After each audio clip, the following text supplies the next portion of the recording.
Friends, welcome to my channel. First time my channel ನೋಡ್ತಿದ್ರೆ subscribe ಮಾಡ್ಕೊಳ್ಳಿ friends. ಈ video ಇಷ್ಟ ಆದರೆ ಒಂದು ಲೈಕ್ ಕೊಡಿ.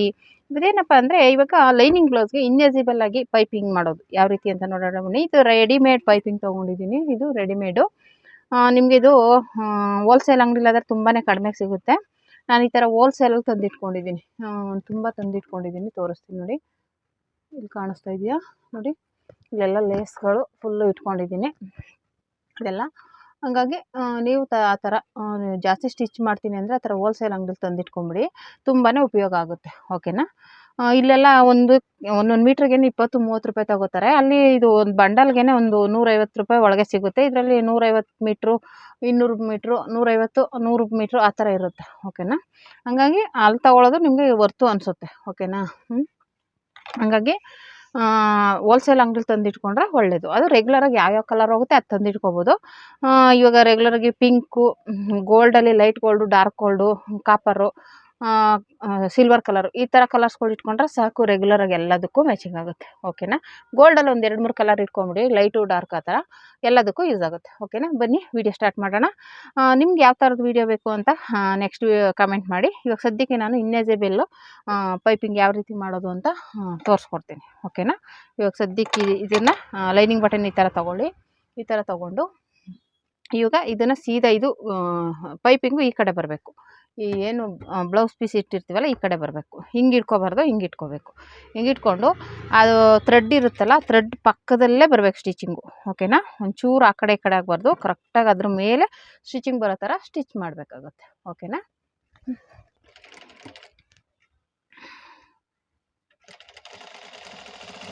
ನಿಧಾನಕ್ಕೆ ಸ್ಟಿಚ್ ಮಾಡಿ. ಅದು ಯಾಕೆಂದರೆ ಫಸ್ಟ್ ಟೈಮ್ ಮಾಡುವಾಗ ಸ್ವಲ್ಪ ಕಜ್ಜಿ ಬಿಸಿ ಆಗುತ್ತೆ. ನಿಧಾನಕ್ಕೆ ಕರೆಕ್ಟಾಗಿ ಅದು ನಮಗೆ ಥ್ರೆಡ್ ಇರುತ್ತಲ್ಲ ಅದ್ರ ಪಕ್ಕದಲ್ಲೇ ಬರಬೇಕು ಸ್ಟಿಚಿಂಗು. ಆ ಥರ ಸ್ಟಿಚ್ ಮಾಡಿಕೊಡಿ. ಆವಾಗಲೇ ನಿಮಗೆ ನೀಟಾಗಿ ಫಿನಿಶಿಂಗ್ ಬರೋದು. ಈ ರೀತಿ ರೌಂಡಲ್ಲಿ ಸ್ವಲ್ಪ ಲೂಸ್ ಕೊಡಿ, ಜಾಸ್ತಿ ಎಳೆಯೋಕ್ಕೆ ಹೋಗಬೇಡಿ. ನೀವು ಲೂಸ್ ಕೊಟ್ಟಷ್ಟು ಅದು ನೀಟಾಗಿ ಪರ್ಫೆಕ್ಟಾಗಿ ಕೂರುತ್ತೆ ಪೈಪಿಂಗು. ನೀವು ಎಳೆದ್ಬಿಟ್ರೆ ಏನಾಗುತ್ತೆ, ಅಲ್ಲಿ ಒಂಥರ ಸಿಗಾಕೊಂಡಂಗೆ ಆಗುತ್ತೆ, ಎತ್ಕೊಂಡಂಗೆ ಆಗಿಬಿಡುತ್ತೆ, ನುಲ್ಕೆ ಥರ ಬಂದುಬಿಡುತ್ತೆ. ನೀವು ಜಾಸ್ತಿ ಎಳೆದಾಗ ಲೂಸ್ ಕೊಟ್ಟರೆ ಅದಾಗೆ ನೀಟಾಗಿ ಕೂತ್ಕೊಳ್ಳುತ್ತೆ. ಓಕೆನಾ. ಈ ಥರ ಫಸ್ಟು ಈ ಥರ ಮಾಡೋದ್ರಿಂದ ನಿಮ್ಗೆ ಏನಪ್ಪ ಉಪಯೋಗ ಅಂದರೆ ಬೇಗ ಆಗುತ್ತೆ. ಒಂದು ಇವಾಗ ಕಟ್ ಮಾಡಿ ಅದನ್ನು ಇವಾಗ ಪೈಪಿಂಗ್ ಪಟ್ಟಿನೇ ಆಗಲಿ ಎಮ್ಮಿಂಗ್ ಪಟ್ಟಿನೇ ಆಗಲಿ ಕಟ್ ಮಾಡಬೇಕು, ಜಾಯಿಂಟ್ ಮಾಡಬೇಕು, ಅದೇನು ಅವಶ್ಯಕತೆ ಇಲ್ಲ. ಇವಾಗ ಡೈರೆಕ್ಟಾಗಿ ಈ ರೀತಿ ಸ್ಟಿಚ್ ಮಾಡಿ ಬ್ಲೌಸ್ ಪೀಸ್ ಮೇಲೆ ಇಟ್ಟು ಸ್ಟಿಚ್ ಮಾಡಿಬಿಟ್ರೆ, ಇನ್ಔಟ್ ಮಾಡಿಬಿಟ್ರೆ ನೀಟಾಗಿ ಪೈಪಿಂಗ್ ಬಂದ್ಬಿಡುತ್ತೆ. ಆಮೇಲೆ ಮೇಲ್ಗಡೆನೂ ಅದ್ರ ಕಚ್ಚ ಆಗಲಿ ಅದ್ರ ಬಟ್ಟೆ ಆಗಲಿ ಮೇಲೇನೂ ಕಾಣಿಸಲ್ಲ. ಓಕೆನಾ. ನೀಟಾಗಿ ಪರ್ಫೆಕ್ಟಾಗಿ ಬಂದ್ಬಿಡುತ್ತೆ. ನೋಡಿ ಈ ರೀತಿ ಬಂತು. ಇಷ್ಟೇ. ಇವಾಗ ಇದು ಕಟ್ ಮಾಡಿಬಿಟ್ರೆ ಆಯಿತು. ನೋಡಿ ಎಷ್ಟು ನೀಟಾಗಿ ಬಂದಿದೆ. ಇವಾಗ ಇದು ಉಲ್ಟಾ ತಿರುಗಿಸಿದ ಮೇಲೆ ನಿಮ್ಗೆ ಗೊತ್ತಾಗೋದು ಅದು ಯಾವ ರೀತಿ ಇದೆ ಅಂತ. ಸುಮ್ಮನೆ ಇವಾಗಲೇ ಹೇಳಿದ್ರೆ ನಿಮ್ಗೆ ಗೊತ್ತಾಗಲ್ಲ. ಓಕೆನಾ. ಇವಾಗ ಇದೇನು ಪೈಪಿಂಗ್ ಮಾಡಿರ್ತೇವೆ ಅದು ಒಳಗಡೆಗೆ ಹೋಗಲಿ. ಈ ಥರ ಇಟ್ಕೊಳ್ಳೋದು ಒಂದು ಇದು.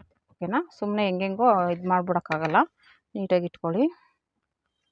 ಇವಾಗ ಇಲ್ಲಿ ನಾನು ಇನ್ವಿಸಿಬಲ್ ಮಾಡ್ಕೊಳ್ಳೋದ್ರಿಂದ ನೀಟಾಗಿ ಈ ರೀತಿ ಇಟ್ಕೊಳ್ಳಿ. ನಿಮ್ಗೇನಾದರೂ ಬಿಗಿನರ್ಸ್ ಆದರೆ ಬೇಕು ಅಂದರೆ ಒಂದು ಪಿನ್ ಹಾಕ್ಕೊಳ್ಳಿ. ಓಕೆನಾ. ನಿಮಗೆ ಕನ್ಫ್ಯೂಸ್ ಆಗುತ್ತಪ್ಪ, ಅಯ್ಯೋ ಆ ಕಡೆ ಈ ಕಡೆ ಸರಿಯುತ್ತೆ ಅನ್ನೋ ಭಯ ಇರೋರು ಈ ಥರ ಒಂದು ಪಿನ್ ಹಾಕ್ಕೊಳ್ಳಿ. ಓಕೆನಾ. ಈ ಥರ ಪಿನ್ ಹಾಕ್ಕೊಳ್ಳೋದ್ರಿಂದ ಒಂದು ಸ್ವಲ್ಪ ನೀಟಾಗಿ ಕೂತ್ಕೊಳ್ಳುತ್ತೆ. ಬಟ್ಟೆ ನಿಮಗೆ ಆ ಕಡೆ ಈ ಕಡೆ ಸರಿಯಲ್ಲ. ಅಂದರೆ ಇದು ಸ್ವಲ್ಪ ಕಾಟನ್ ಥರ ಇದೆ, ಏನೂ ಆಗಲ್ಲ. ಬಾರ್ಡ್ರ್ ಸೀರೆ ನಿಮಗೆ ಸ್ಮೂತ್ ಸೀರೆಗಳ್ಗಂತೂ ನೀವು ಹಾಕ್ಲೇಬೇಕಾಗುತ್ತೆ. ಓಕೆನಾ. ಅದು ಒಂದು ಕಡೆ ಹಾಕಿದ್ರೆ ಒಂದು ಕಡೆ ಎಳ್ಕೊಬಿಡುತ್ತೆ. ಅದಕ್ಕೋಸ್ಕರ ನೀವು ಅದಕ್ಕೆ ನೀವು ಪಿನ್ನಗಳನ್ನ ಯೂಸ್ ಮಾಡಲೇಬೇಕು. ಓಕೆನಾ. ನೋಡಿ ಈ ರೀತಿ ಆಯಿತು. ಇವಾಗ ಫಸ್ಟ್ ಸ್ಟಿಚ್ ಮಾಡೋಣ. ಸ್ವಲ್ಪ ನಿಧಾನ ಆದರೂ ಪರವಾಗಿಲ್ಲ, ಅದ್ರ ಮೇಲೇ ಸ್ಟಿಚ್ ಮಾಡಿ.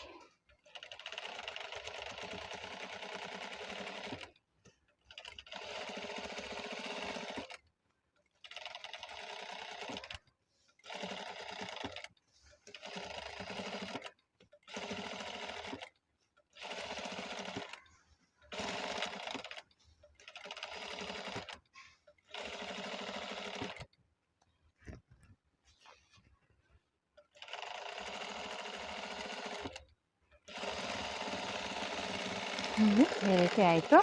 ಇವಾಗ ಇದನ್ನು ಒಂದ್ಸಲ ಚೆಕ್ ಮಾಡ್ಕೊಳ್ಳಿ, ಅದು ಕರೆಕ್ಟಾಗಿದೆಯಾ, ಹಿಂದೆ ಪೈಪಿಂಗ್ ನೀಟಾಗಿ ಕೂತಿದೆಯಾ ಇಲ್ವಾ ಅಂತ. ಒಂದೊಂದು ತುದಿಲಿರಲ್ಲ, ಆ ಕಡೆ ಈ ಕಡೆ ಹೆಚ್ಚು ಕಡಿಮೆ ಆಗಿಬಿಟ್ಟಿರುತ್ತೆ. ನೋಡ್ಕೊಳ್ಳಿ ಈ ಥರ. ನೋಡಿ ಈ ಥರ ಕರೆಕ್ಟಾಗಿದೆಯಾ ಅಂತ ಒಂದು ಸ್ವಲ್ಪ ಚೆಕ್ ಮಾಡ್ಕೊಂಬಿಡಿ.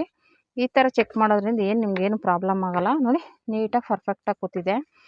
ಏನಾದರೂ ಆ ಥರ ಇದ್ದರೆ ನೀವು ಸ್ವಲ್ಪ ಆ ಕಡೆ ಈ ಕಡೆ ಸ್ಟಿಚ್ ಮಾಡ್ಕೋಬೋದು, ತೊಂದರೆ ಏನಿಲ್ಲ. ನೋಡಿ ಕರೆಕ್ಟಾಗಿದೆ, ಏನು ತೊಂದರೆ ಏನಿಲ್ಲ. ಇವಾಗ ಇದನ್ನು ಈ ರೀತಿ ಸ್ಟಿಚ್ ಮಾಡಿದ್ರೆ ತಿರುಗಿಸ್ಕೊಂಡು ನೋಡಿ ಏನು ಕಾಣಿಸಲ್ಲ, ಇನ್ವಿಸಿಬಲ್ ಆಗಿ ಇರುತ್ತೆ. ಓಕೆನಾ, ಇವಾಗ ಏನು ತೊಂದರೆ ಇಲ್ಲ, ಕಟ್ ಮಾಡ್ಕೊಳ್ಳೋಣ.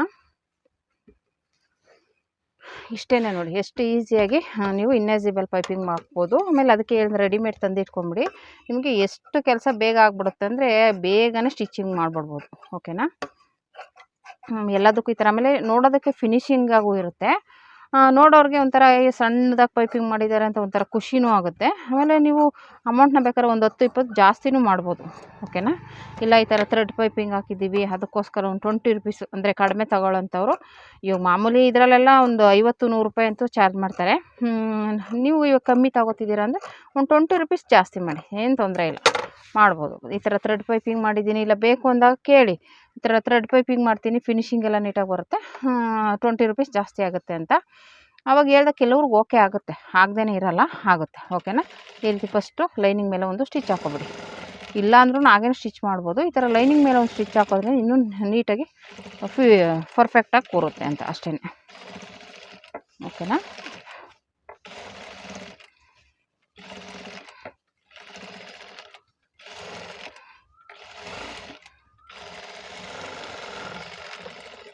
ಈ ರೀತಿ ಆಯಿತು. ಈಗ ಇದನ್ನು ಹಿಂಗೆ ತಿರುಗಿಸ್ಕೊಳ್ಳಿ. ನೋಡಿ ಇವಾಗ ತಿರುಗಿಸ್ಕೊಂಡು ಈ ಥರ ಸ್ಟಿಚ್ ಮಾಡಿ. ಓಕೆನಾ, ಇಷ್ಟೇ ನೋಡಿ. ಇವಾಗ ಇಲ್ಲಿಂದ ಇದು ನೀಟಾಗಿ ತುದಿಗೆ ಬರೋ ಥರ ಸ್ಟಿಚ್ ಹಾಕೊಳ್ಳಿ. ಓಕೆನಾ, ನೋಡಿ ಎಷ್ಟು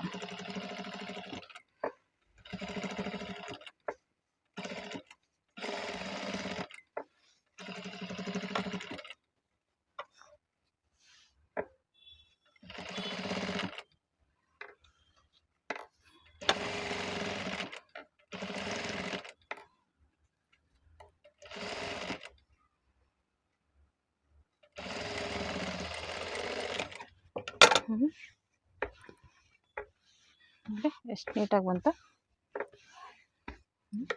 ಇದರ ರೌಂಡ್ ನೆಕ್ನ ನೀಟಾಗಿ ಈ ರೀತಿ ರೆಡಿ ಮಾಡ್ಕೊಬೋದು ಇನ್ವಿಸಿಬಲ್ ಆಗಿ. ಓಕೆನಾ, ಇವಾಗ ಈ ರೀತಿ ಕೆಳಗಡೆ ಫೋಲ್ಡ್ ಮಾಡ್ಕೊಳ್ಳೋಣ.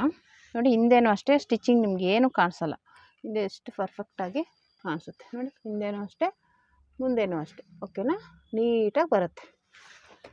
ಈ ಥರ ಟ್ರೈ ಮಾಡಿ, ನಿಮಗೆ ಇದು ಬೇಗನೆ ಆಗುವಂಥ ಐಡಿಯಾ. ಬೇಗನೆ ಸ್ಟಿಚ್ ಮಾಡ್ಬೋದು, ಯಾರಿಗೂ ಅರ್ಜೆಂಟ್ ಕೊಡಬೇಕು ಅಂದಾಗ ಈ ಮೆಥಡಲ್ಲಿ ಯೂಸ್ ಮಾಡ್ಕೊಳ್ಳಿ, ಬೇಗ ಸ್ಟಿಚ್ ಮಾಡ್ಕೊಂಡ್ಬಿಡ್ಬೋದು. ಓಕೆನಾ, ಈ ರೀತಿ ಪೈಪಿಂಗ್ನ ಇನ್ವಿಸಿಬಲ್ ಪೈಪಿಂಗ್ ಎಷ್ಟು ಈಸಿಯಾಗಿ ನೋಡಿ, ಹಿಂದೆನೂ ಸ್ಟಿಚಿಂಗ್ ಬರೋಲ್ಲ, ಮುಂದೆನೂ ಸ್ಟಿಚಿಂಗ್ ಬರೋಲ್ಲ.